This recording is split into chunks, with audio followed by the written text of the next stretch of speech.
Sick of the lie, and I mean the big lie. Sick of the talk and sick of the sight. Let it be said, I was a lyrical blade at the neck of the right. I was a lyrical needle that entered the temple and opened the mind. Interim Lord of the Flies. Erecting a hall to the dead in a culture of trauma survivors who struggle each day to survive. Held under pressure by suited oppressors who peddle and blame with just a bit of victim shame on the side. Can't quite measure the spite each day when you find that you've opened your eyes. In a nation refusing to honor the worth of your life. In a nation refusing to lessen the wealth of a handful to wash off the stains of our poverty lines. But they're happy to tweet on the issues and pat themselves all on the back for a bill they designed with zero intention to sign, and all too content to soak up all the media shine.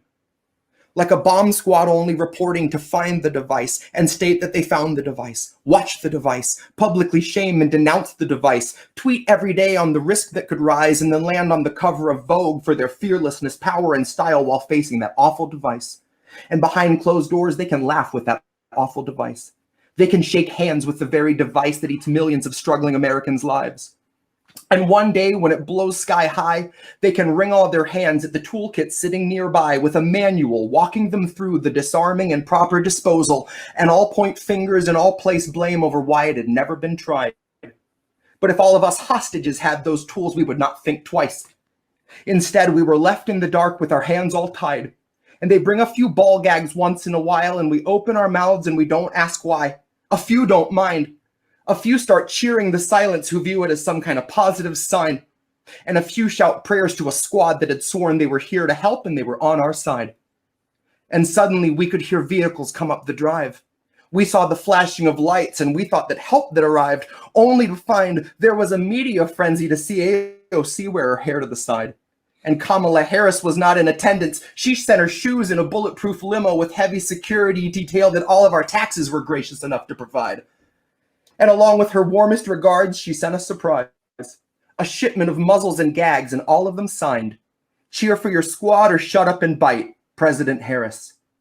That's what I'll read through the tears in my eyes while I'm opening wide.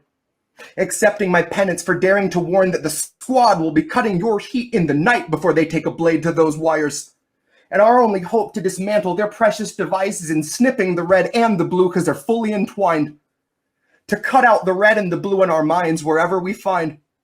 So here's to combining our hands and cutting the line.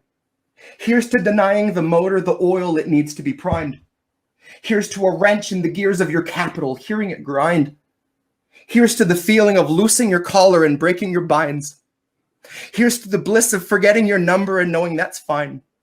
Knowing your name. Living your life for a purpose beyond someone's profits, of which your retirement warrants a hollow farewell and equivalent gift of a dime. Here's to the bliss of us cutting the lines. Like President Harris, I'm biding my time. Here's to the promise of breaking our binds.